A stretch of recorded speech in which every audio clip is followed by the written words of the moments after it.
Before we start, actually, I would like you to turn off your cell phones or just mute them.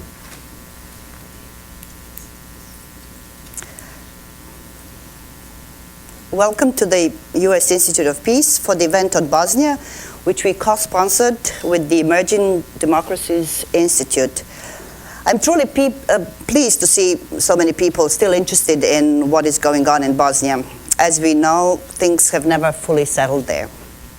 My name is Renata Stubner, and I work for Governance, Law and Society Center here. I'm a senior program specialist, and I focus mostly on the Balkans.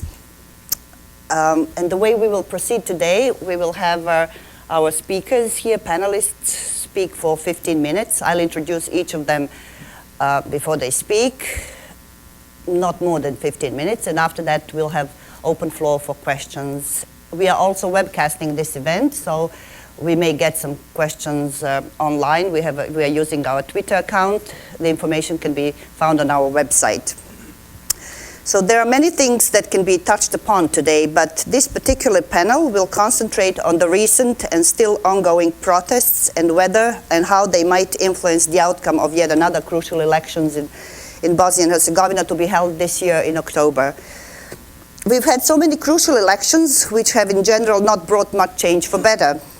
When I say better, what I have in mind is more responsible, accountable, and responsive governments at all so many levels that exist in Bosnia and Herzegovina. We've just seen more corruption, poverty, and larger gap between rich and poor. The last wave of protests is all about inefficient and corrupt governments, wasteful spending, and kickbacks. To give their perspective on the recent and future events, we have invited a relatively new, fresh, and younger generation of activists, analysts, and social scientists. Our first speaker is Reuf Bajrovic. Some of you might know him. He's the founder and the president of the Emerging Democracies Institute. The Institute supports the emergence of liberal democracies, just and accountable governments, and sustainable development worldwide. Before coming to Washington, he was a campaign advisor to the Socialist Democratic Party in Bosnia and Herzegovina.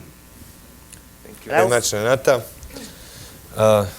Thank you everyone for coming. I'd like to start off by saying that the protests in Bosnia were, in my opinion, the first event after the end of the war, which was seriously covered by the international media, especially the media in this country. And a lot of the coverage, in my opinion, has been fairly subpar.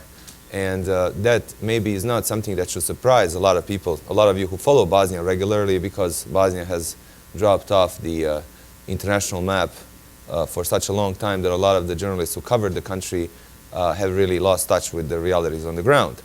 So having that in mind, I'll start with something unusual. I'll actually say what these protests were not.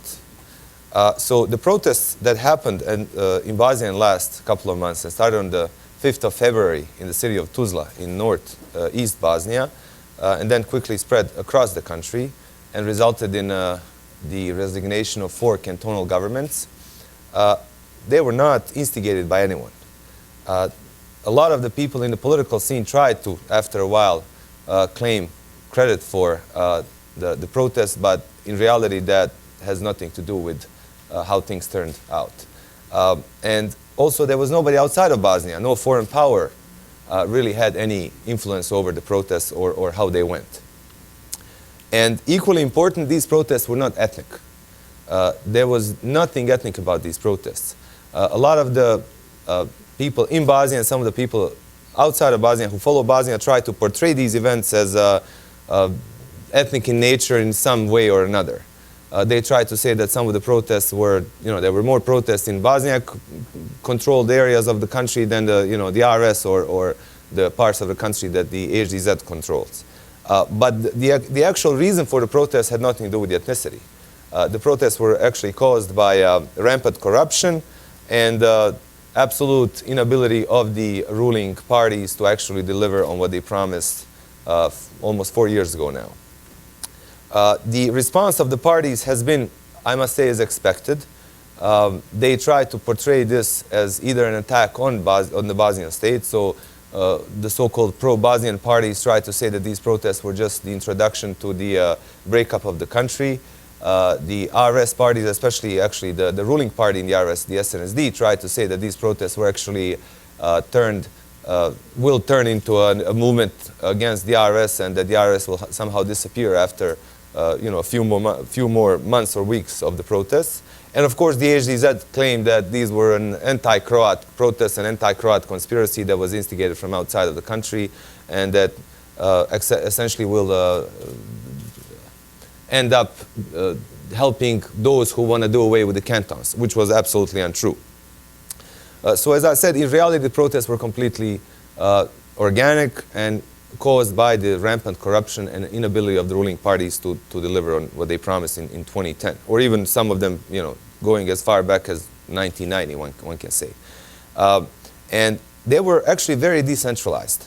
So there was a perception for a while in the country that protests were somehow coordinated among the different protest leaders in different cities, but that essentially is not the case.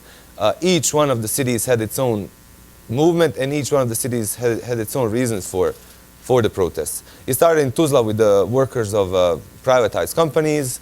Then they were joined by some civic groups, which then turned violent. There were, of course, some soccer fans in Tuzla as well.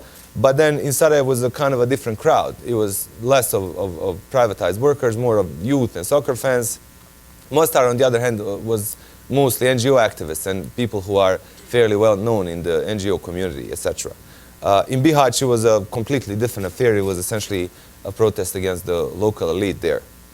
The RS saw some protests, but they were, the ruling party did their best to make everybody stay at home. And unlike the opposition in the federation, which tried to actually support the protests, the opposition, the RS, the SDS, decided against that. They actually came out at one point in time and said, look, we support the protests, we think they're good, but we're not going to call on people to come out into the street and protest.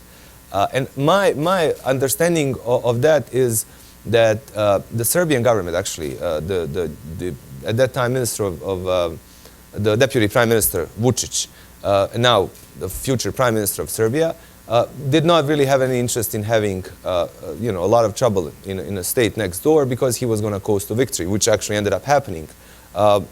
And hence the army veterans in the RS who came out and protested were kind of left alone by the ruling parties and by the opposition parties, and the SNSD actually attacked them quite severely and called them traitors, etc., etc. But I don't see any other reason for the protests in the RS not being as big as they were in the federation, despite the fact that there were some. And then a few weeks after the protest started, basically a week after the protest started, there was something called the Tuzla plenum.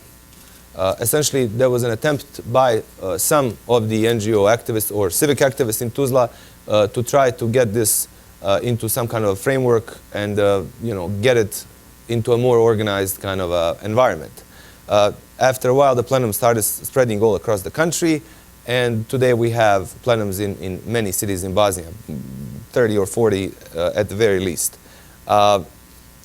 There are many different opinions of the plenums. My opinion of the plenums is neutral. I'm not sure that they're really going to end up helping the protests, because they essentially are not very coordinated amongst each other, and the goals are not very clear. So they're basically like forums, open forums, where people sit, talk about their problems, and the people who lead the plenums, especially the Sarajevo plenum, are not really willing to introduce any kind of a hierarchy.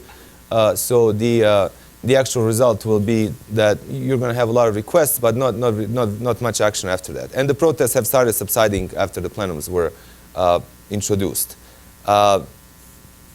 Also, there are a lot of people in the opposition who try to portray themselves as having influence over the plenums, which I think is not the case. I know a lot of people who are running these plenums, and their absolute first priority is to make sure that they're not co-opted. They're terrified of being co-opted by any of the parties or the existing political elite, and they went as far as actually initially in the first invitation to the first Sarajevo plenum, and I think the second one as well, they actually explicitly said they don't want any of the present members of any of the political parties to come, or even NGO members, which was, which left them with kind of few people that were eligible to be there. But I think that strategy actually has backfired, because they actually, narrowed the circle to very few people. And the other thing they did, which was very, I think, not very efficient, was that they started using the strategy of occupying public spaces, which essentially we saw here in this country about 3 years ago with the Occupy protests. They occupied the main Sarajevo road in front of the presidency for almost a month. After a while, people started honestly getting very agitated. The citizens, it kind of stopped life for a few hours every day. And then after a while, they lost steam, and the police basically just removed them. So that's where we are now. There are some people still trying to protest, but I think that the underlying anger and the dissatisfaction is still there. So despite the fact that the protests have not continued in the same manner that they started, I don't have any doubt that the anger is still there. The other important aspect of these protests is the regional response to them.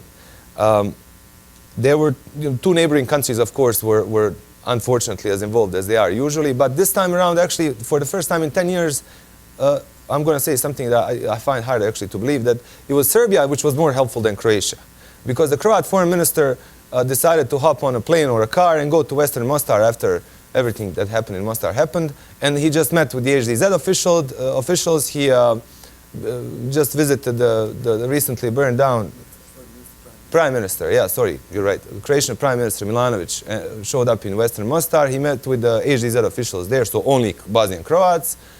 He visited the recently burned HDZ BIH building, and his messages were fairly ethnic in nature, which was kind of a surprise to a lot of us, knowing who Milanovic is. On the other hand, you had Vučić, who we know was not the best of Democrats until 5-6 years ago, who was very hands-off. He did have an election coming up, and he didn't really need much from Bosnia in any way, but still, he was a lot more constructive, I think, than Croatia.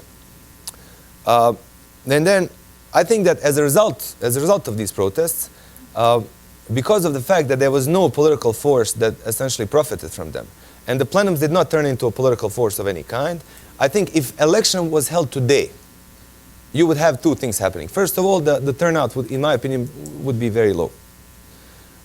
Even lower than 2010 and 2012 turnouts were actually not bad at all. But 2008 had a lower turnout, and I think you would see something like the 2008 election, which would essentially help the ruling parties, because their people are going to come out and vote for sure. And I think that the SD essentially would be the biggest winner if election was held today, because their people are going to turn out. They have a fairly large block of voters that was not very affected by what happened in these protests.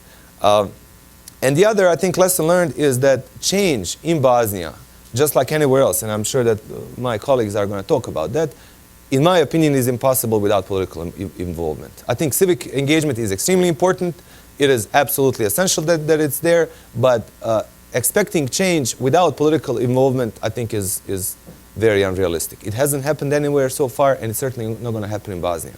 And I think a lot of the activists who were involved in these protests will have to understand that the political life is not easy. It's very dirty, and I know that. But trying to change things in the country without getting involved in politics is just, it's not going to happen.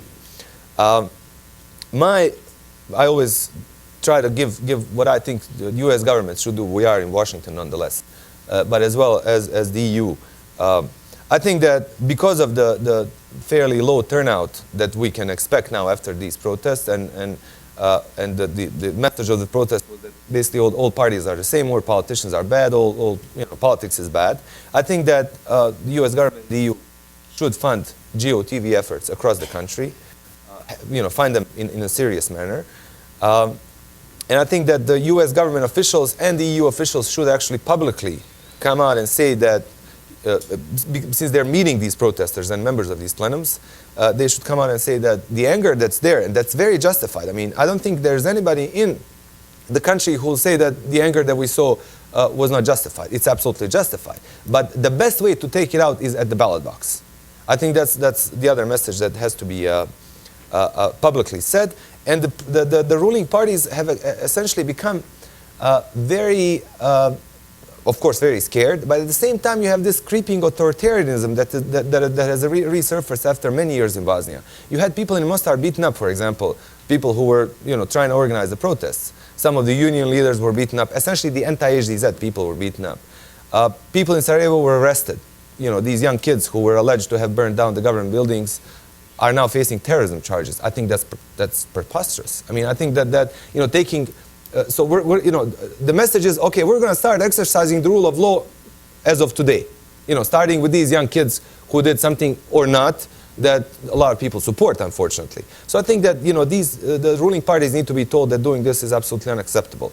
And I think that also our friends in Zagreb, who recently joined the EU, need to understand that despite their best intentions, what they're doing is not helping. I mean, their involvement in Bosnia now is so HDZ-centric that it basically makes the situation in the longer term much, I think, less satisfying for Croatia, because they're going to be seen as sort of this ethnic player, and they're not going to be seen as an honest broker, which they could have been seen, I think, after they entered the EU especially.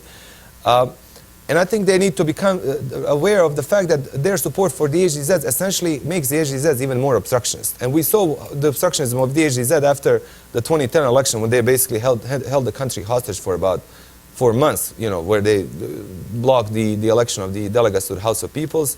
And I think they're going to be a lot worse after these elections, by the way. But I think they need to be told that whatever they're doing is not going to help them or anybody else.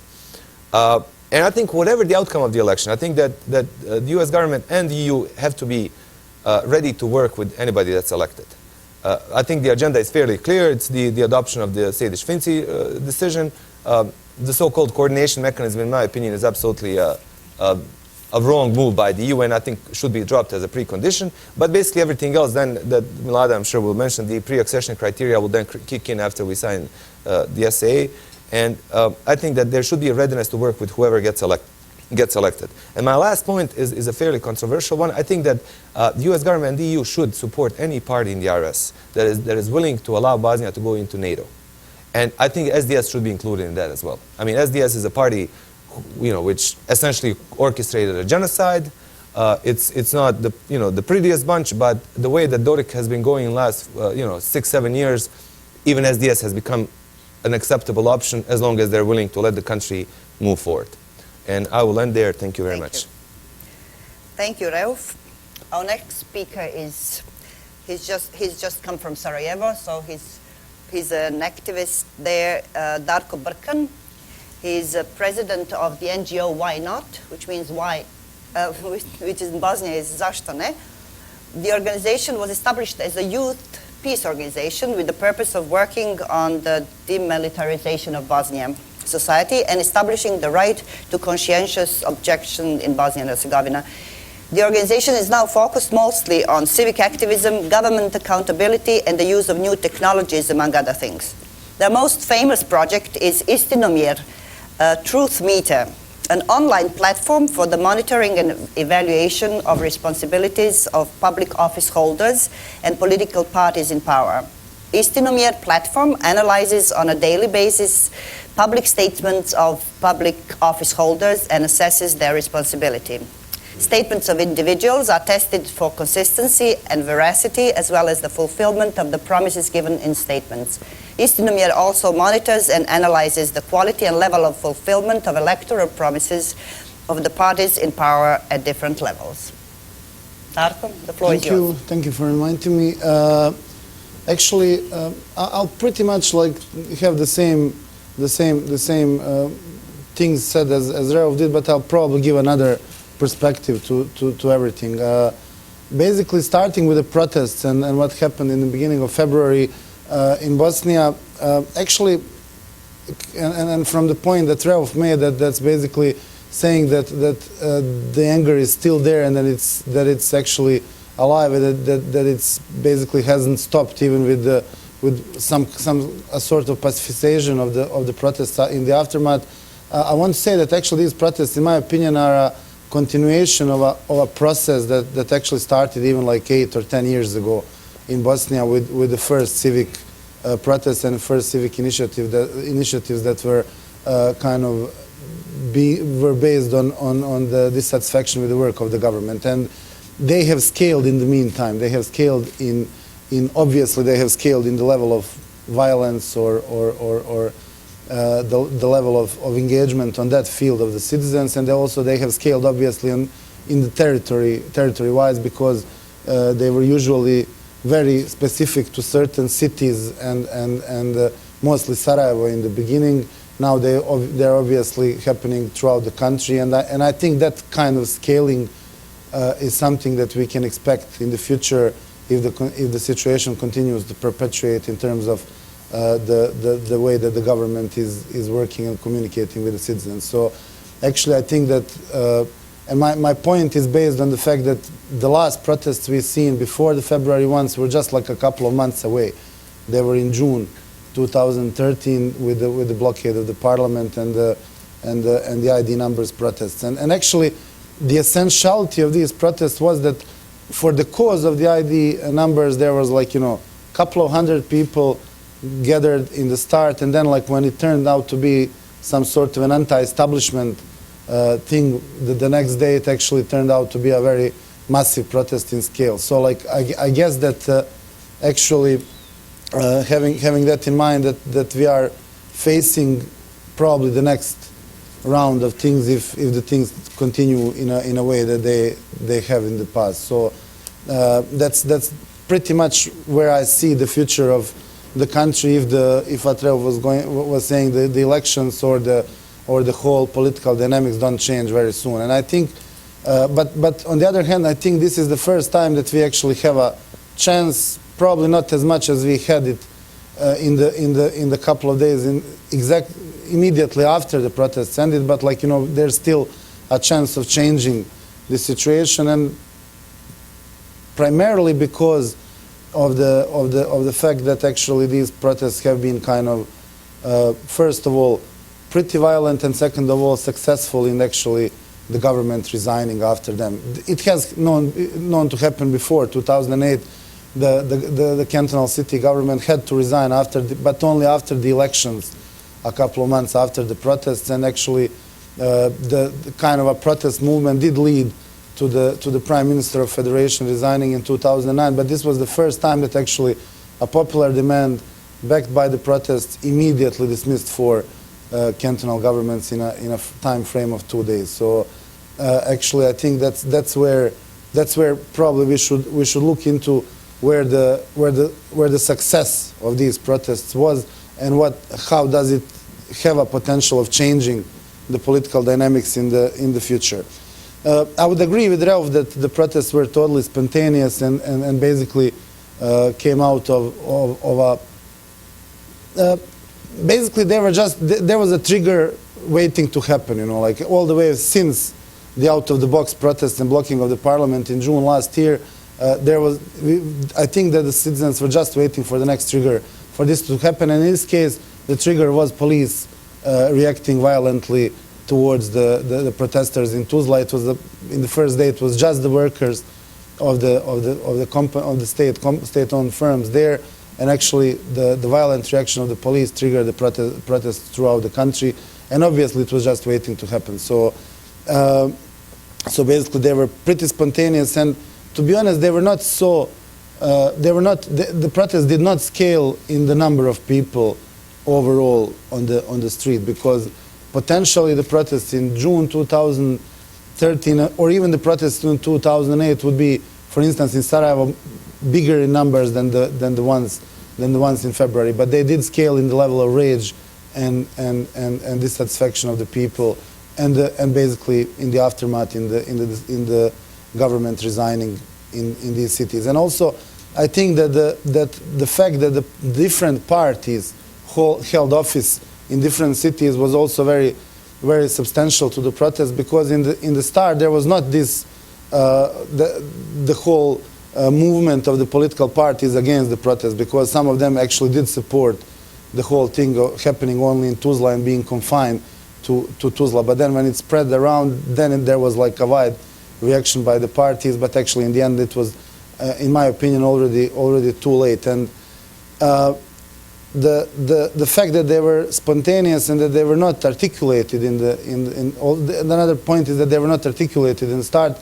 I kind of know that because I helped articulate at least the protests in Tuzla by suggesting that because the first demands were just changing the way of treatment of the firms in Tuzla, and they maintained that way until I think mid-6th of February, when actually through some of the groups there, I kind of tried to instruct them to basically ask for the resignation of the cantonal government, which in the end they did, and that was the shift in the demands that was crucial for the future of the protest, because then all the other cities had similar demands, copying what happened in Tuzla on the second day of protest. And I think that shift of articulation was very crucial to actually the government's resigning in the end.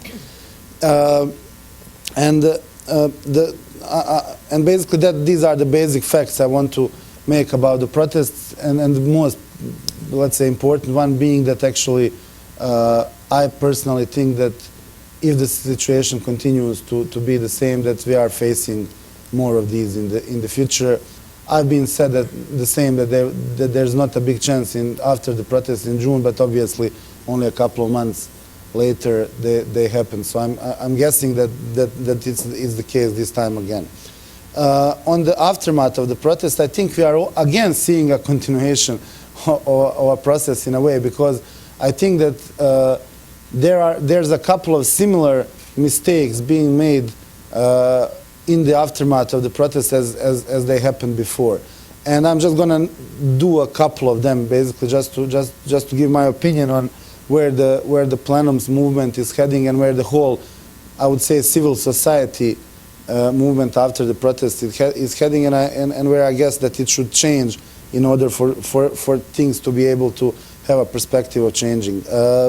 First thing is definitely, I think that there was a very bad articulation of demands after the protests towards the government, and I think that actually the whole process, because it was very important, and the first demands that came out were basically something very effective and efficient, and unfortunately they haven't.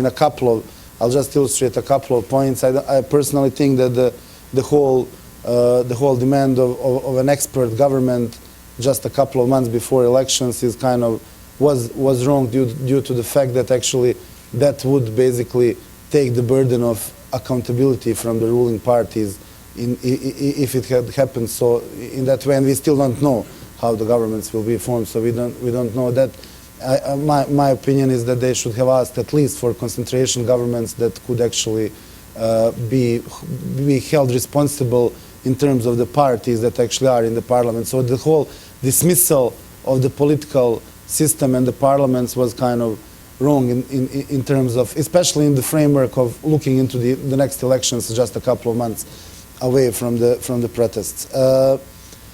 I think that the second thing was that actually, no matter that the whole story was about the openness of the process, I think that there was not enough inclusiveness in the process of the forming of the plenums, and I think that actually the coalition building part was missed in the whole process. I think that there should have been much more outreach to civic groups, to individuals, to even people who are politically active, and I think that actually coalition building process should have been much more developed outside of just saying, okay, like there's an open door, and it's an open, as Reuf mentioned, it became to be an open forum for people who usually don't have a place to express their dissatisfaction. And don't get me wrong, I don't think it shouldn't be. I just don't think it shouldn't be the only thing that the plenums are doing.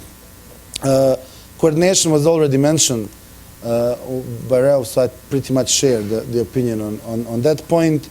And the differences between plenums in the country is also a shared point that I do make myself.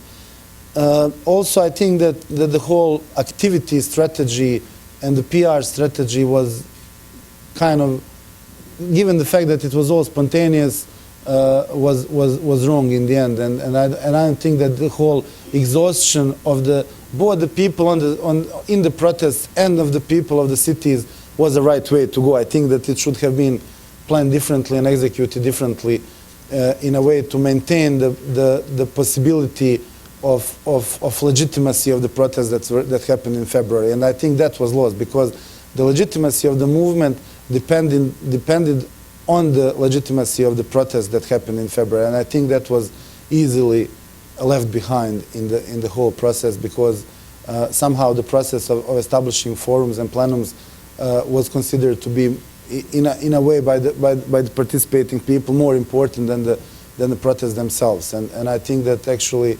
the whole fact that Reuf mentioned about the police, first police brutality and then the court persecutions that happened in Sarajevo should have been treated differently in the aftermath by civil society and by the plenums, and that actually they have a fair chance of delegitimizing the protests. For instance, if these terrorism charges continue, I think that actually that might even prevent what I was saying before about the possibility of the new wave of protests, because like if there would be sanctions of like a lot of years of prison for these persons, because they are actually facing that the minimum sentence in Bosnian law for that penalty for that is like 5 years, and I'm guessing that actually the government will try to do whatever they can in order for these things not to be a threat in the future. So like I'm guessing that should have been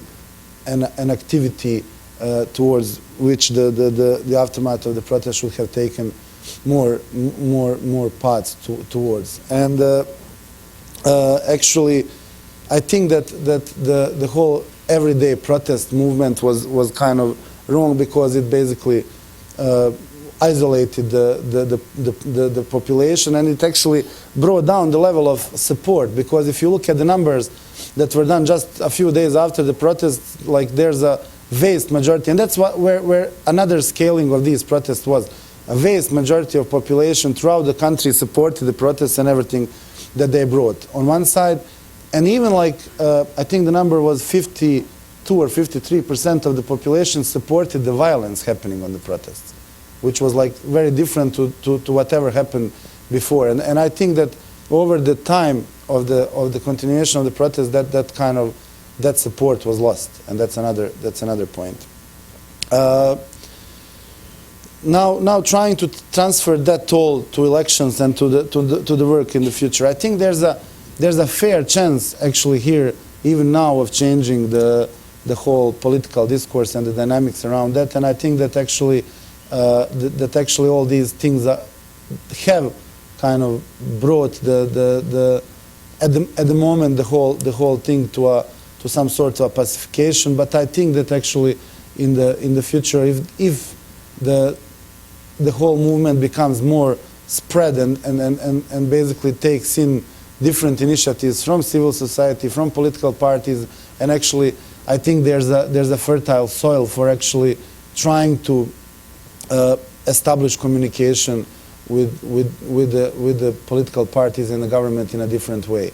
I don't think that actually before elections, well, outside of working on the elections and the whole pre-election discourse, there's time for that, but I think that the elections will open up also a space for that. First of all, because I think that the elections will, if the thing stays the same, will definitely would show a low turnout, unless there were substantial efforts by both the political parties and civil society and citizens for that to be changed. And that would mean a couple of things. That would mean definitely a different approach by the political parties to the whole system of both elections and running the government. It will very much depend on how the governments in the 4 cantons will be formed and how effective they will be in these next months. And it will very much depend on the fact whether the parties are ready to change not only their policies and programs, because obviously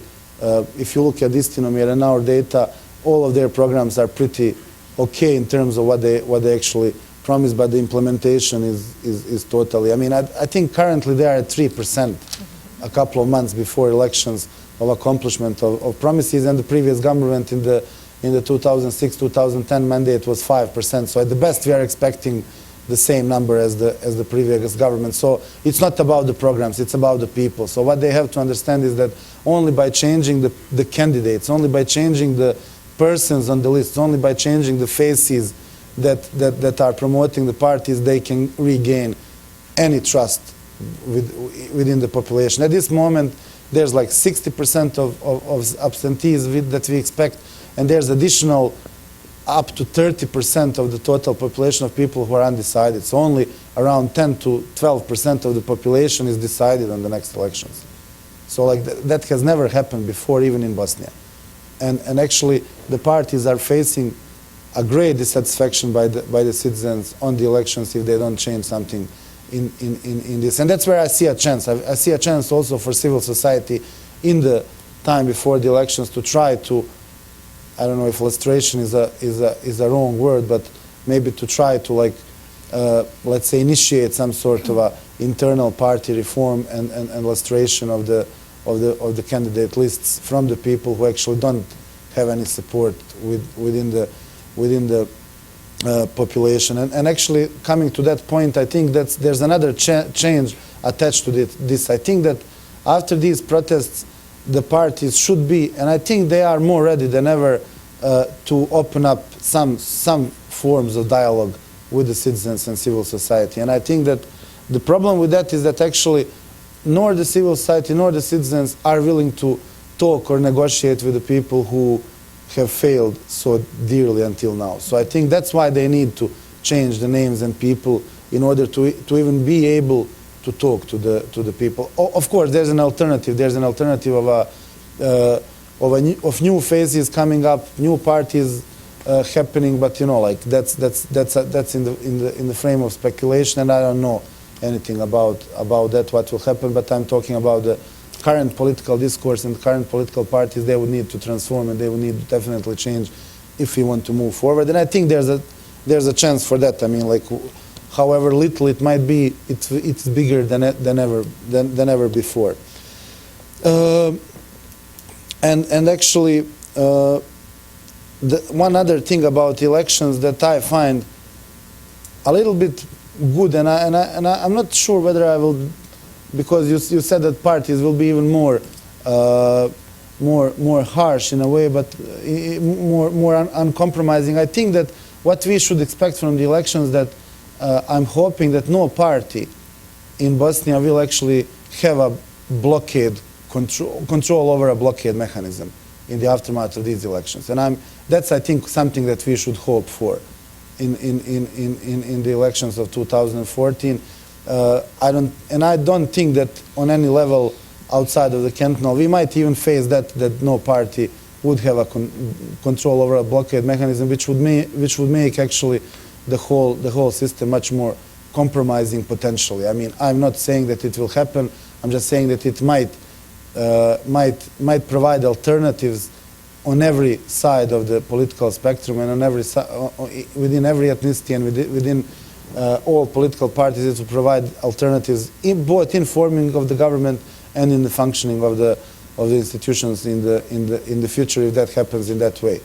Also, it's not like 100% bulletproof chance, but that there's a chance there also. Couple of conclusions. I think that actually it is a good, and I'm speaking from the civil society point of view, so obviously I'll make this point, is that there's a big chance of actually civil society. When I say civil society, I mean a variety of NGOs. I mean the plenums in their current form or any form that they change in the future should actually take the lead role in argumentation of popular demand towards the government, and should actually be initiating the forms of dialogue that might be out there on the table.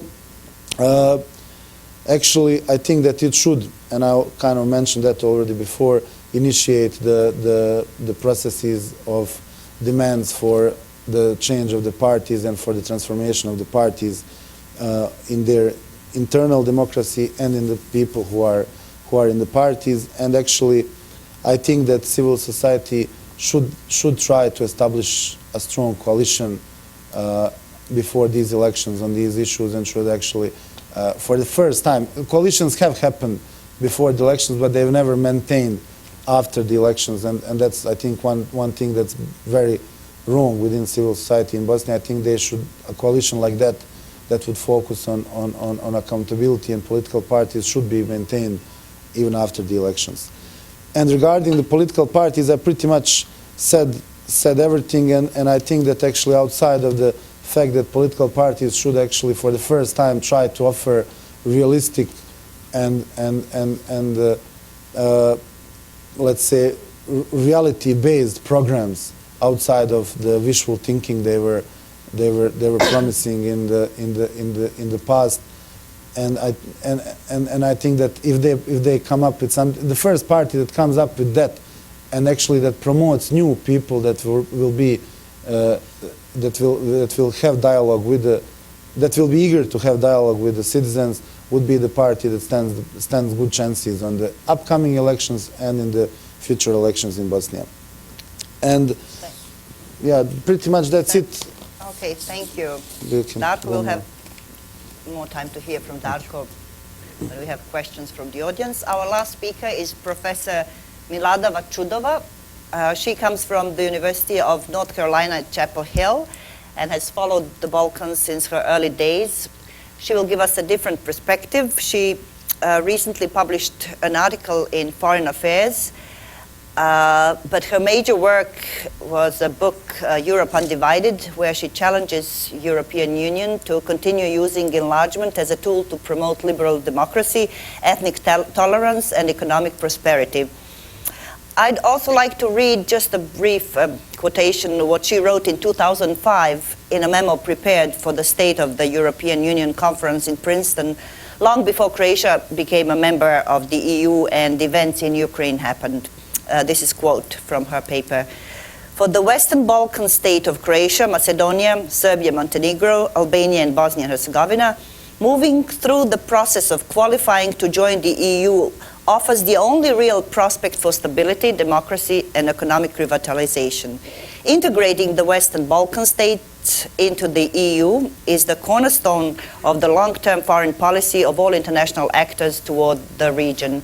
Today, it was 2005, strict EU conditionality is the most important, if not the only reason why the Croatian and Serbian governments are turning over war criminals to ICTY in The Hague. For Turkey, Ukraine, Moldova, and other aspiring candidates, however, the current political climate in the EU is a serious setback for their EU membership prospects. Ukraine, and probably in particular Turkey, are large states that for myriad reasons would be difficult for the EU to absorb, even if the benefits of doing so would be considerable. So let's hear Professor Vachudova and her European perspective. And by the way, she's the only one who doesn't come from Bosnia originally on this panel. She's originally from Czech Republic. Born in the United States too. But my parents, origin. That's right. My parents were refugees of the Soviet invasion of Czechoslovakia in 1968. They were camping in Texas when they heard on the radio that the Soviet Union had invaded Czechoslovakia. Oh. So I'm just really delighted to be here, and I'd like to thank Renata and the U.S. Institute for Peace, and also Reuf and the Emerging Democracies Institute. I'd also like to thank the grant-giving agency that has allowed me to retool myself, because in fact originally my work was on East Central Europe, Poland, Hungary, Czech Republic, and Slovakia, and then also Romania and Bulgaria.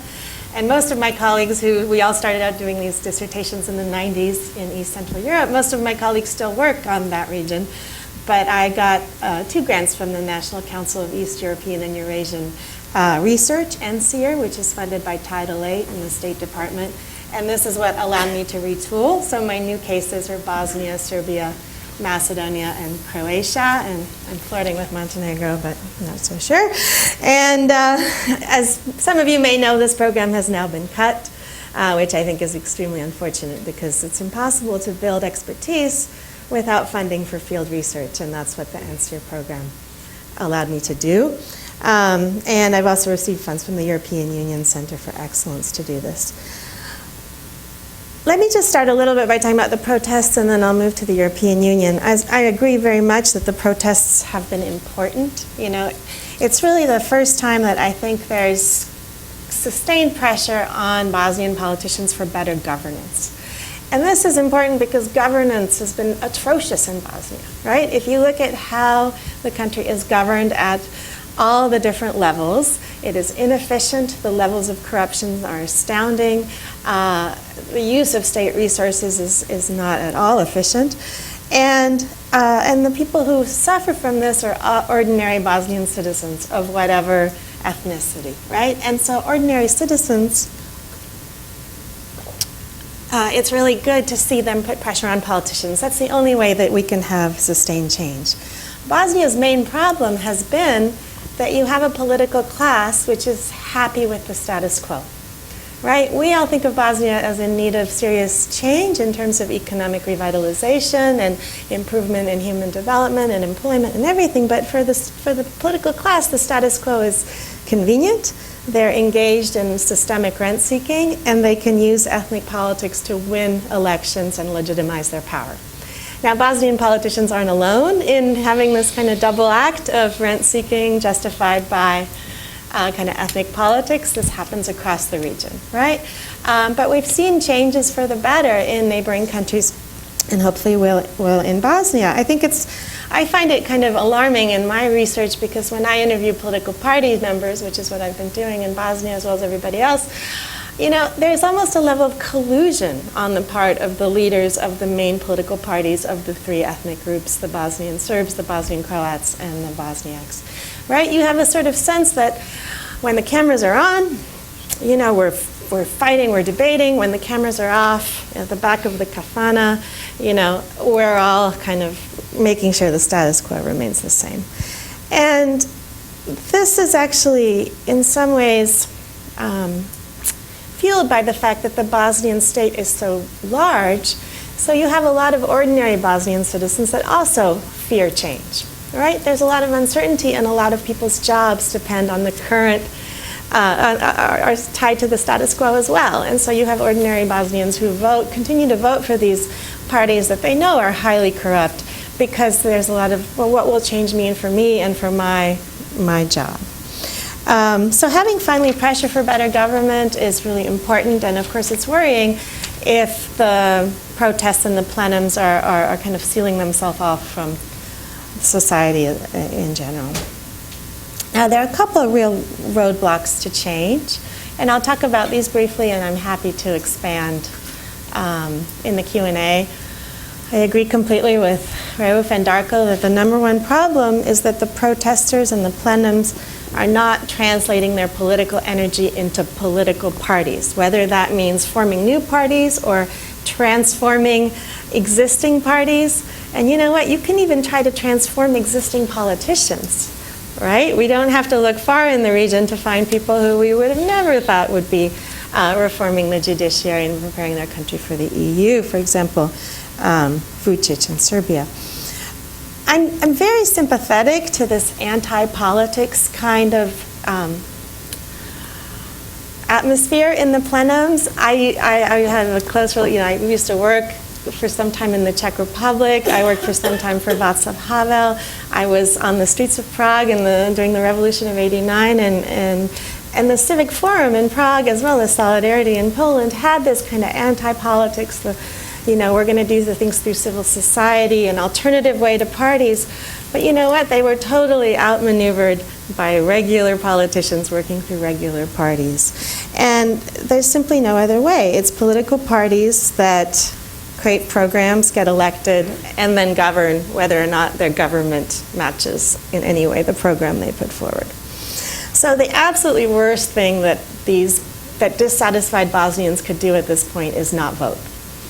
I find that really alarming when I hear from people in Bosnia that a lot of people are planning to protest by not voting. That is just handing power to the worst people, and also not putting pressure on those people to change. So voting is important, and then the question is, can new parties succeed? It's difficult, right? But you can also take over existing parties, right? You can colonize existing parties. The problem in Bosnia is that the large existing powerful parties are quite authoritarian in the way they are run. There's not a lot of internal debate. Everything is decided by the big kahuna on top. So those parties are a little bit hard to change, but that's nevertheless what needs to be done. And many people don't want to join a party, but in fact, that might be the right way forward if you really want to change Bosnia. We have the same problem today in Ukraine of translating the amazing energy of the Maidan into the boring political work of being a political party member. My friends who study Ukraine have exactly the same frustration. Why don't if all these civic activists and budding professors of political theory on the Maidan would just join an existing or form new parties and translate that energy into politics? If you don't, then you leave the stage open to the old crowd, to Tymoshenko, to others. Now, if we look around the region, we have, as I said, reason to hope that you can transform parties. Vučić, for example, in Serbia, at this point, has done a large amount of work to get Serbia moving on the EU accession track. Of course, we're starting to regulate relations with Kosovo.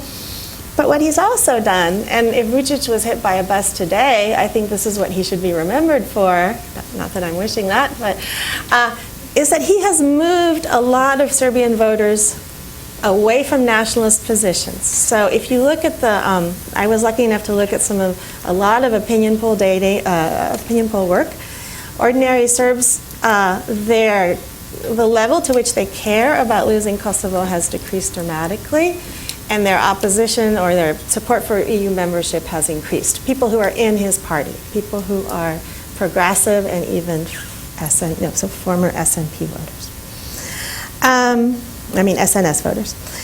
So we also have Sanader in Croatia as an example of a party that was authoritarian and corrupt and so forth, transforming itself in order to prepare to take on the mantle of preparing Croatia for EU accession. And so something could be learned from that, right? How did these parties transform, and can we transform the Bosnian parties? Now, the problem with the Bosnian parties is, as Darko said, their program is perfect, right? For Vučić and Sanader, it was about changing the program first, and that was quite an enterprise for both of those parties. In Bosnia, it's trickier, right? The program is fine. It's just that the implementation is horrible. Now, of course, what Vučić and Sanader now need, or now Vučić needs, is a very strong opposition to counter him, to create that checks and balances. That's something, again, that's missing in Bosnia. You don't feel like you have a ruling party and then a strong opposition parties that are checking what the government is doing. The second roadblock, of course, and we kind of believe we got this far without mentioning the Dayton institutions. Meaningful reform of the Dayton institutions is probably not possible in the near future. And, interests based on ethnic identity remain in all three constituent groups. And the problem with the Dayton institutions is they're being used as an excuse to not get anything done.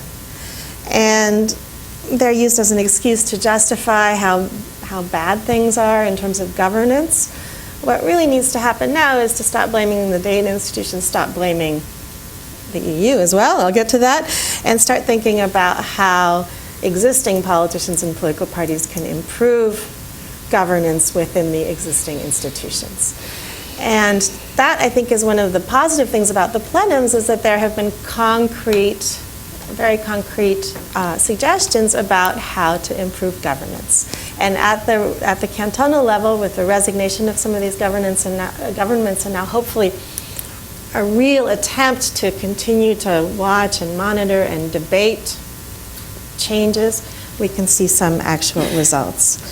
Now, the Dayton institutions are obviously tempting. They create an incentive structure that you could argue makes good parties go bad, right? The U.S. government and the Americans, we were very excited about Dodik's party. Does anybody remember that? He was our man. We funded him, we supported him, and the same thing with Lagumdzha and the SDP. And both of those parties have essentially gone to nationalism, ethnic scapegoating, and this kind of authoritarian rent-seeking. So the trick is going to be to find a way, despite the bad incentives that are created by the Dayton institutions and the fact that such a complex governance system means that corruption becomes even easier, we need to find a way within those existing institutions to improve things. So that leads me to the European Union. The EU accession process, I will say, I think if you wanted to just say one sentence about the EU, is that so far it's been outfoxed by Bosnian party leaders in the sense that they have managed to protect the status quo from almost any kind of change, each with their own agenda, of course, from the EU pre-accession process. Once we get a stabilization and association agreement in place in Bosnia, the accession process will reach more actors. And this is why I've argued that, unfortunately, although I completely agree with the idea of Sejdić-Finci, the problem has been that the EU has made this a condition of moving forward and of implementing the stabilization and association agreement. And that has meant that a lot of programs that would help do things like improve state administration, competence, and also tackle corruption, the kind of things that the protesters were angry about, the EU accession process just hasn't gotten the instruments in place yet because Bosnia doesn't even have a stabilization and association agreement. And so in a way, kind of hanging their hat on this one requirement made it easy for the Bosnian political elites to stave off the process. And once the process gets going, it will be uncomfortable for them. It will be the case that you will have a higher chance of being arrested and put in jail for corruption. I still would like to say that that chance is very small. They should rest easy, but it does increase somewhat. So there's a need to recalibrate EU leverage so that it focuses on those pre-accession requirements that improve the functioning of the state and administrative reform. But I just want to return to the big point, which is that none of this is possible without the political parties in Bosnia buying into the process, right? And at this point, they haven't. It's easy to say Bosnia, and a lot of people say it, and I find it very frustrating, that the reason that Bosnia is such a mess is because the EU has failed. Well, think about it from the other point of view, right? The European Union put in place an enlargement process. And in fact, the results of the enlargement process were, I would argue, better than anyone expected. When the EU first put that enlargement process in place, it wasn't to go democratize all of post-communist Europe. The purpose was to protect the EU from countries that look like Greece, right? The purpose was to make sure that the only countries that joined were ones that jumped through a lot of hoops and had actually satisfied EU requirements. It was only in 99 or 2000 that the EU started using these tools proactively as a foreign policy. We're going to stabilize and revitalize the Balkans through EU enlargement.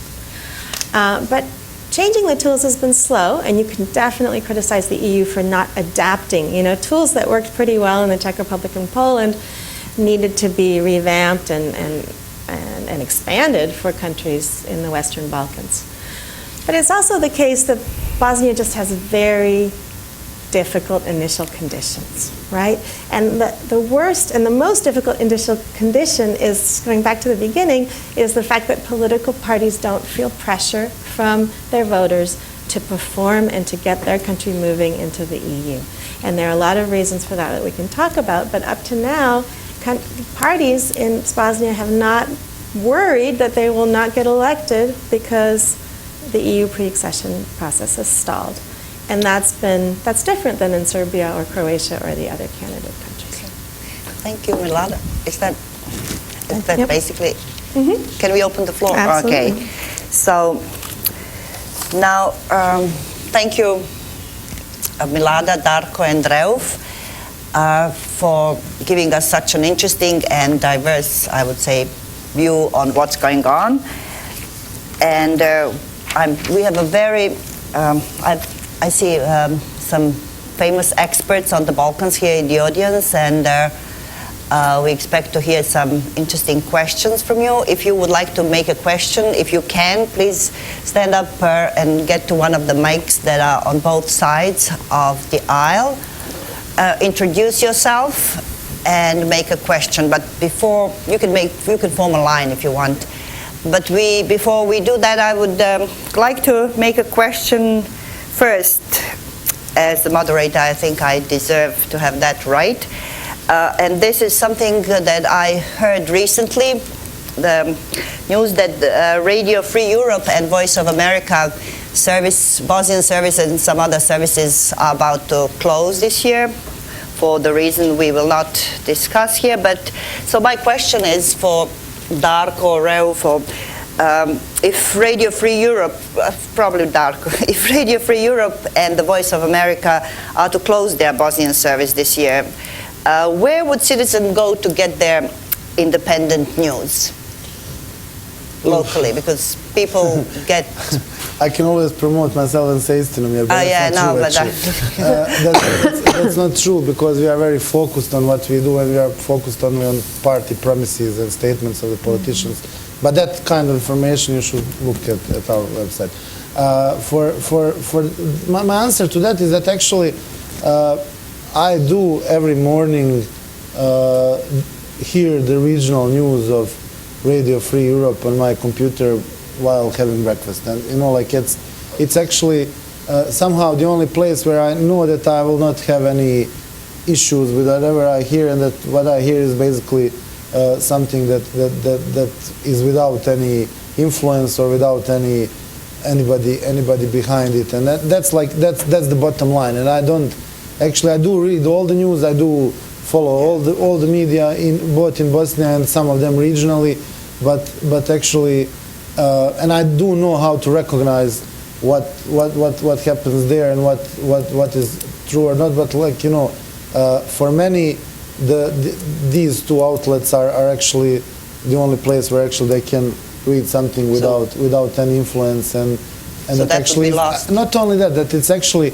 professionally done, that all angles are covered, and that actually there's a lot of research, a lot of phone calls, a lot of things happening behind in order to get these reports out. So I think that actually, I would have my potential let's say suggestions for improvement in terms of outreach, in terms of how many people do get to these news, but in terms of the quality of the programming and what it is like, I think definitely that's the place where is there people anybody who can fill that gap? At this moment, no, I don't see a local in Bosnia. I'm talking about Bosnia. I don't see a local outlet outside of a variety of information you get on online portals that you can actually try to pick and choose from. I don't see an alternative, especially when it gets to real journalism. You get the news you will get because it's kind of out there. But journalism, investigative reporting, and stuff like that, I don't think so. Thank you. We have a first question. Hi. Please introduce yourself. Hi, I'm Ada Hatibovic, and I would like to say hi to the panelists and thank you for the wonderful event. And I have a comment and a question, mainly for all of them, but for the professor as well. It's what I noticed is that lately the EU and the US as well, but now it got confirmed again, they somehow now see that Serbia and Croatia are advancing in their democratic levels and political efforts, but also that the Bosnia is stagnating. I was wondering if you don't mind to comment, how much of involvement do you still see of these two neighboring countries in the politics of Bosnia and the level of stagnation that is caused by this involvement? Because Bosnia, as we know, also the Dayton Agreement was signed by the three countries, Croatia, Bosnia, and Serbia, the presidents of those countries. And mainly, maybe for Reuf and Darko, do you see that plenums at least could be a platform for education of the citizens for the forthcoming elections? Because we know the people don't really or usually voice their concerns in any structured way. They haven't so far. So maybe if you don't mind to comment on that. Thank you Institution, very much. please. Sorry? What is your affiliation? The World Bank. The World Bank. Smo više pitanja otišlo. You want to answer? Should we gather? Okay. Yeah, maybe. Yeah. Okay. And who was the next? Okay. Your name and affiliation? Christopher Munger, Public International Law and Policy Group. Just a question about the general kind of historical discussion that's going on today.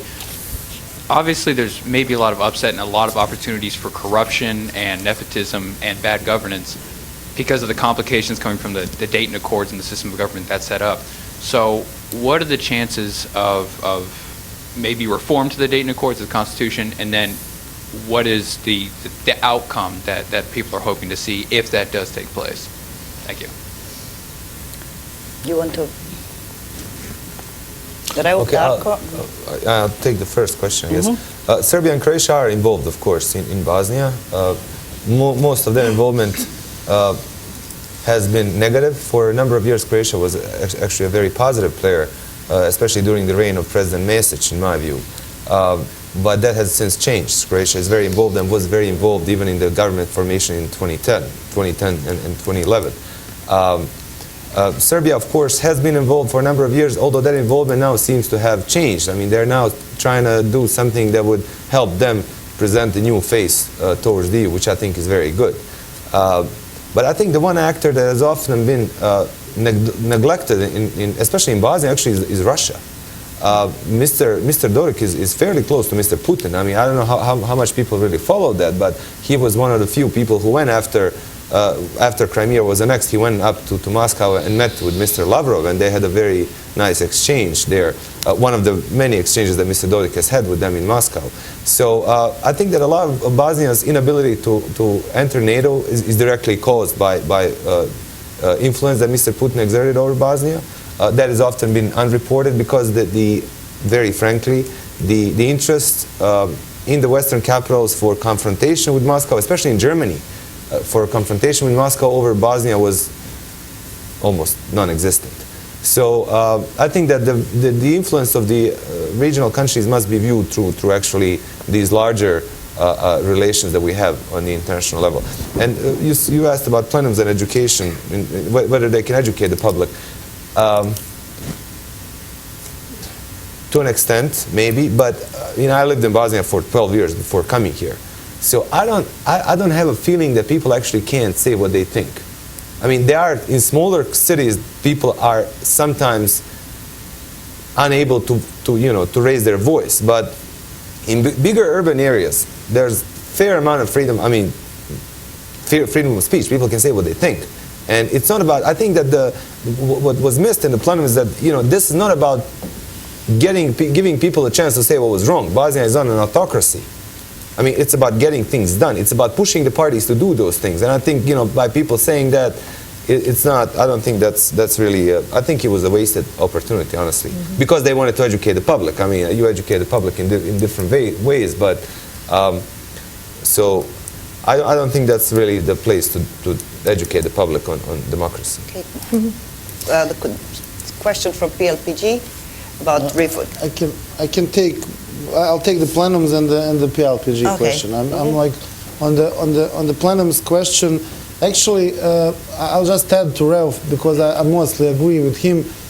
Even though I'm not this exclusive in terms of education, I think that it is a place that could be used by some people that actually are not in the spotlight and don't have the place to say what they feel. And it's more of not of an educational kind, but more of a place where certain individuals can actually really come and say what's on their chest. But on the other hand, it's hard to talk about elections education when you don't know what's the position of census of plenums on the elections itself. And I don't think it's definitely not unanimous in terms of whether the people should vote or not at all. So that's kind of that's where I see an issue in that, and I'm not sure there is. I mean, I think that actually the plenums should become a part of civil society in some of the ways that actually are feasible and productive, and I think that should happen. I don't know if it will happen, but I'm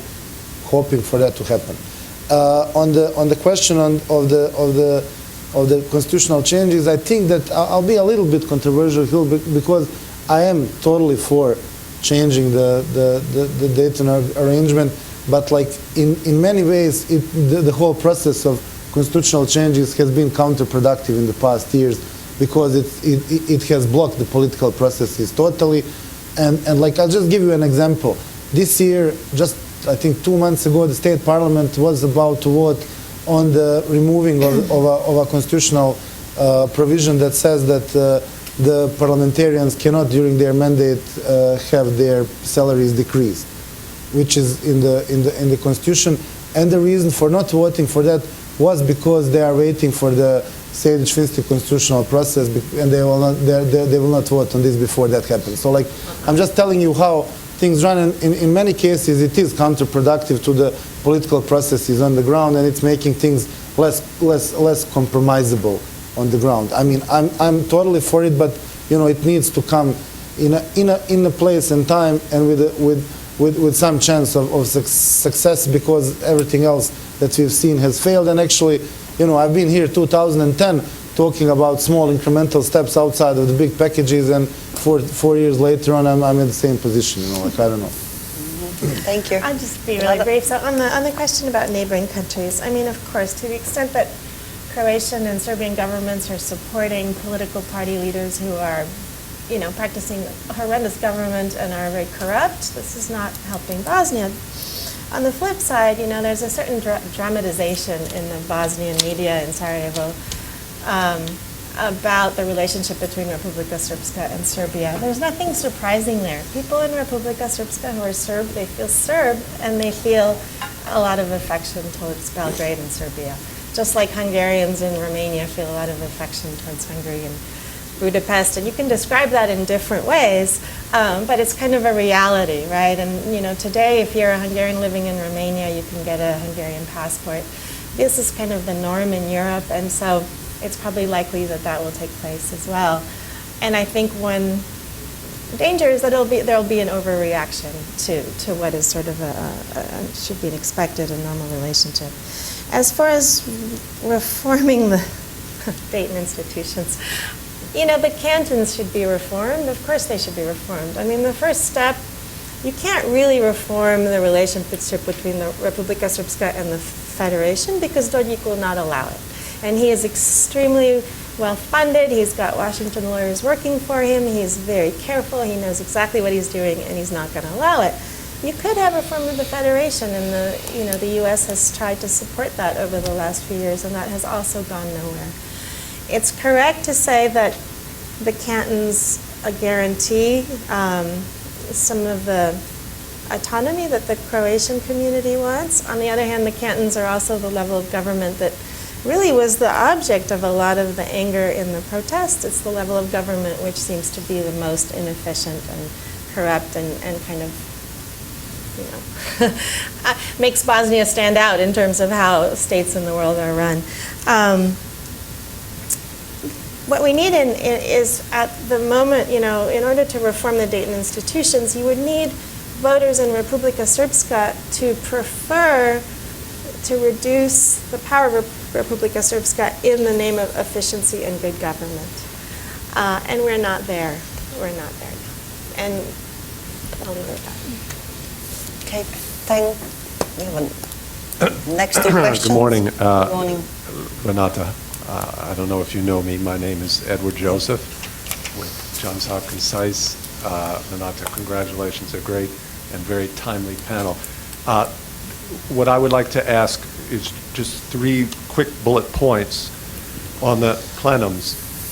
First, the bullet point is on the energy of the plenums. I correspond, as I'm sure many people here do, with colleagues and friends in Sarajevo, very bright and well-informed as you are, who actually do not share your view about the prospect of more protests. The view that I get is that the energy has gone out of this, and it's a rather marginal movement. And Darko, I think you made the quite interesting point that what was the real trigger was the police brutality. One would imagine that leaders with a vested interest in not having a repeat probably have learned their lesson and would probably avoid some of these triggers. So number one is the energy. Why is this person wrong and why are you right? That in fact there are these looming repeat protests. Second is on the agenda. Professor, I couldn't agree with you more that what's missing in Bosnia on the EU track compared to Croatia and Serbia is that there is no pressure. But there's certainly no pressure on the EU track coming from the plenums either. It's utterly missing there. It's not at all a factor. So the question then becomes, are we really just looking to these plenums for inspiration in terms of what to do, or in fact is the sad situation in Bosnia going to require an outside catalyst, a change? I think this is what the professor might have been suggesting, I think correctly. So then last, on Republika Srpska, which I think it's striking, has hardly gotten any mention here today. And Reuf, I was very pleased that you mentioned the Dodik visit. Informed by my friends and colleagues in Sarajevo that in fact Dodik announced yesterday that he got 70 million euros, that there's a 70 million euro loan from Moscow with a promise of 200 million at the end. In the past, we might have discounted this as, Dodik's boasts, but we know after Ukraine, Crimea, and the situation now, this is no joke. And so, with all due respect, Professor, I'm not so sure we can simply talk about the, quote, affection that Serbs have in Republika Srpska, comparing that to other people in Europe. Serbs have an entity in Bosnia, and that is a fundamental and striking difference. And again, I don't see where plenums in any way address the need to reach out and cooperate with Serbs across the EBL on these kinds of issues. Thank you. Okay, thank you. I would just like to clarify that actually Dodik, he got the first tranche. He canceled, IMF canceled the loan, so he turned to the Russian and they gave him 300, out of which he has received the first tranche, 70 million already, so he's getting the rest, which will be mostly used to pay off IMF loan and fund probably his election, but we'll hear. The implications of that could be quite serious, at least Patty Ashton thinks so. But it's still a loan, and we don't know the terms of the loan, the interest or anything, but let's hear. So we have three questions. Oh, you want to? Okay, let's combine that, although there is so much here, and we have another question. I think that will be the last one because we are short on time. Could you introduce my name is yourself and affiliation? My name is Felicia Mburu. I'm from PLPG. And seeing the things have turned out after the protests in Bosnia and how the Minister for Security handled it, it's clear to see why Bosniaks would be disillusioned about the elections. So what are some of the practical steps that NGOs, civil society can actually take to encourage more people to participate in the elections? I assume that would be for Darko. Okay, and we'll take the last question from Mr. Kesic. Could you introduce yourself for those who don't know who you are? The director of the Republika Srpska office here in Washington, D.C. Before asking my question, there are two things I want to take issue with. Why are we not surprised? First and foremost is the implication that the RS has, in some way, some kind of sinister relationship with Russia. The RS is currently in the process of negotiating a loan of $300 million with a U.S. firm that's representing a group of bankers. Every country in the region, every entity in Bosnia is desperate to get funding for finishing very important infrastructure projects. The RS is no different from that. The Israeli government has put together a project funded by the Chinese government for agricultural irrigation in the RS. The RS has extensive economic relations with European countries, including Italy, Slovakia, Greece, a number of others as well. So it's very disturbing to hear that everything being phrased in terms of a Cold War relationship where either you're with us or against us, especially in a time of great economic difficulties. Second point is this notion that the RS is somehow preventing developing a better relationship between the two entities. One of the things that was overshadowed, and this is where my question comes from, is an agreement, and I would say it was a historic agreement between the two prime ministers of the two entities, the RS and the Federation, basically ending a blockade in a very important sector of the economy, energy, coming to an agreement that opened up funding that allowed for the implementation of previous agreements. And I'm wondering, is that perhaps a model for Bosnia's future, the agreement of the two entities, given that the state is bloated with 23,000 employees, same level as the former Yugoslavia had upon its disintegration? Thank you. Thank you, Robert. Okay, so we have Shall I go these first? questions. Okay, I would start actually with Darko answering PLPG question, and then we'll get in, because this may go a little bit longer than I expected. What civil society can do. Yeah, that and the question on the protests. Actually, I've been giving the same thoughts in August 2013. You know, like from maybe the same people. I don't know who you talk to, but like, you know, and also, I don't know, after our protests in 2008, there was this talk like, you know, Dosta movement is dead and that's it, you know, because there was a couple of stones thrown at the cantonal assembly buildings, and it turned to be wrong, you know, like, and I firmly believe at this point that actually, unless the things change in terms of political dynamics and how the government is actually performing, I don't think we are far away from the new wave of protests. Elections might postpone that for a while because that's another, you know, another way to engage citizens. But you know, like if the things perpetuate, I don't think we'll need to wait years for things to happen again. And I firmly believe, and also the history has proven in the last couple of years that that's the way things go. And on the elections and on the,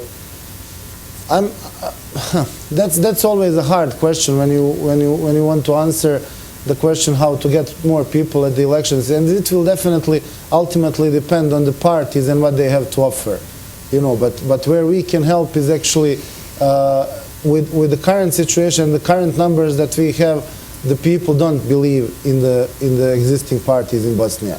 And that if you want to change that, that's the only way to go there is actually to ask the parties to give something new that they haven't given before, and actually to change the way that they treat politics. And in my opinion, without parties taking charge while in the government, we won't have the Vučić case in Bosnia, because you need to show us something in order to gain trust in that way. But like, you know, the only way they can do it before elections is transforming their party list, offering new people, and actually saying we've got new faces that will do things differently. And I think that's the only way they could actually help us raise the number of voters. And also, you know, like there's a potential always of trying to get the word out about the doings of the government, and then instructing the people actually to change the current people in the government, even if it's with the people that used to be in the government before but are from parties that are not currently in the government. That's also an option. So, you know, like I see these 2 points, but I only support anything that's educated voting rather than just like, you know, saying the people that they should participate in it because it's a democratic process. I think we should have some substance to it, and like, you know, these are our ways. Some of them we have tried before, and then on top of the ones that we've tried before, we'll try using this party transformation thing, because I think it's the right way to go at this particular moment. Thanks. Milada, you want to? Sure, I'll go ahead. Second on Edward, the- thank you for your questions. I think, you know, you asked about whether an outside catalyst for change is needed. You know, I think probably the best bet is to try to have Bosnia, as much as possible, be going through the pre-accession process like its neighbors. The thing which stands out about Bosnia now is that it's stalled in the pre-accession process. And that is why, reluctantly, I think, I come to the argument that Sejdić-Finci was a mistake as a kind of, unless you do this line in the sand, we won't move forward. Because it's a line in the sand that's so easy for the parties to leave in place, right? Of course we can't agree because this affects our fundamental interests as in our ethnic group. So once the EU pre-accession process gets going and the Stabilization and Association Agreement is in force, there will be so many more multiple kind of entries of EU leverage into Bosnian state administration and policy making. And that is a slow process, and it's probably going to be even slower in Bosnia than in the neighboring states, but I think it's important. The other thing is, going back to what the panelists already said, why hasn't the EU pre-accession process become a kind of focal point for opposition and in the plenums? This happened in Slovakia, in Romania, in Croatia, in Serbia, where all kinds of parties and civic actors who were dissatisfied with the current regime essentially couldn't agree on a lot of things. They were all the way on the left and all the way on the right with many different interests, but they could agree on EU integration and EU being kind of a focal point of cooperation among all of these groups. And so maybe this is something that could happen in Bosnia. As for the question about Dodik and his relationship, his relationship with Belgrade is distinct from his relationship with Moscow, right? So I would put those two in very different categories. And I would hope that his relationship with Moscow, if it develops in this direction, will be unpopular with his voters. Or to put it another way, look at what's happened in Serbia, right? 10 years ago, we were talking about Serbia as the exception in the Balkans, the one country that wants to be more with Russia than with the West. We don't see hardly any of that anymore. There's only one party in the Serbian parliament we would characterize as anti-EU and pro-Russia. And so hopefully the voters in Republika Srpska will move, and it's not surprising perhaps that they're moving hopefully in the same direction, but with quite a bit of lag vis-a-vis Serbia itself. And if Belgrade wasn't so pro-EU right now, I would be much more concerned about Dodik and the Russian factor. But since he's not going to get any support for that from Vučić at the moment, I think it might actually be good for us, good from the point of view of undermining in one more way his popularity. Thank you, Milada. Darko wanted just to add something briefly, and then we will finish. Just a quick comment on, because I haven't said anything about the EU, and I feel I should. Actually, I think that the reason for this happening is that actually at this point EU is at lower rating than our government is in Bosnia, and that's the point. And coming back to that, I think that exactly the whole process, for instance, the Sejdić-Finci process, is to blame for that, in a way. And I think that actually there's an easy solution. There are three sets of amendments in the parliament at the moment that have been neglected for almost a year and a half. They haven't been voted on, and I firmly believe that at least one of them stands a chance of being voted in the minute it's in parliament. But the EU doesn't like it. No, nor the EU nor many of our parties. But the fact is that there are three amendments in the parliament that are waiting to be voted on, and nobody is willing to dare to try them out in the parliament. And they are from HDZ, one of them, the other is from SDA, and the third one is from SNSD, SDS together, and they are there. They're just waiting to be voted on. Okay. Yeah. Thank you, Darko. I'll be brief. I'd like to just raise 3 points. First one is that the fact that Serbia and Croatia were present at the signing of the Dayton Peace Accords in 1995 does not make them, does not give them any right to have influence in Bosnia, because the only regional aspect of the Dayton Peace Accords was the military one, and that has long been completed. My second point is that the RS is not a Serb entity. Somebody, I can't remember who said RS was a Serb entity. RS is not a Serb entity even by its constitution, and Serbs do not have an entity in Bosnia. Entity is equally divided in terms of its constitution among the 3 ethnic groups. Unfortunately, the 4th group, the so-called others, are not included in that, but they are not included in power sharing even at the state level, at the federation as well. And as a matter of fact, I'm not as pessimistic about the actual situation in the RS, because Obrad invoked history, and there was a historic agreement, as a matter of fact, yesterday among the Bosnian parties, pro-Bosnian parties in Potocari and Srebrenica about the joint list for the upcoming election. And simple math will help us in seeing that it will ultimately bring at least 3 MPs in the state parliament from the RS to the pro-Bosnia camp. And that will bring down Mr. Dodik's or anybody else's ability to influence things at the state level considerably. And my last point is on the EU. I think that Ed's point was actually a fairly valid one regarding the lack of presence of EU in the plenums. And there are many reasons for that. I think the main reason is that a lot of the people who have a lot of influence over the plenums are essentially not very fond of the EU, to be very, very frank with you. And I think in a lot of ways for a good reason. The Sejdić-Finci charade, I would call it, showed that the EU again is willing to actually stop believing in its principles the moment it crosses Bosnian borders. We saw that with the so-called police reform in 2008, when Mr. Lajčák agreed to a police reform which directly violates the European Convention on Human Rights the way that the Bosnian Constitution violates the European Convention on Human Rights. So Bosnia got the SA by violating the European Convention on Human Rights because the so-called coordinating body at the state level, the police coordinating body, does not have a place for anybody else but the Serbs, Croats, and Bosniaks. And at that time, it was apparent to anybody that that was in direct violation of the European Convention on Human Rights. So I think the EU will regain some of its credibility, and I think Bosnia absolutely should enter the EU. But the only way that's going to happen is if the EU stands firmly by its criteria. Any kind of loosening of the criteria will lead to what we saw in the last 6 or 7 years. And I've heard actually in 2008, when I publicly criticized the EU on the police reform, I heard people saying, once we enter the process, there are going to be many more instruments helping us influence things in Bosnia. Guess what? 6, 7 years later, things are the same. I think the message that must come from the Western capitals must be of strict conditionality on everything that has to do with EU and NATO accession. Okay. Thank you, Reuf. And thank you, all the panelists, and thanks to the audience.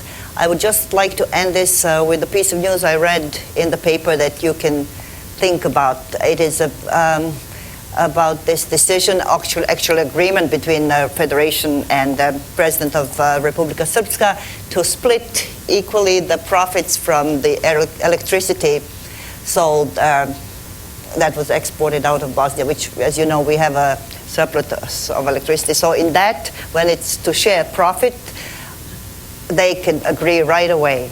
So that was something we should keep in mind when we think about Bosnia in the future. So thank you all for coming. If you want to ask the panelists any questions, you can come forward, and I'm sure they'll be pleased to answer. Goodbye.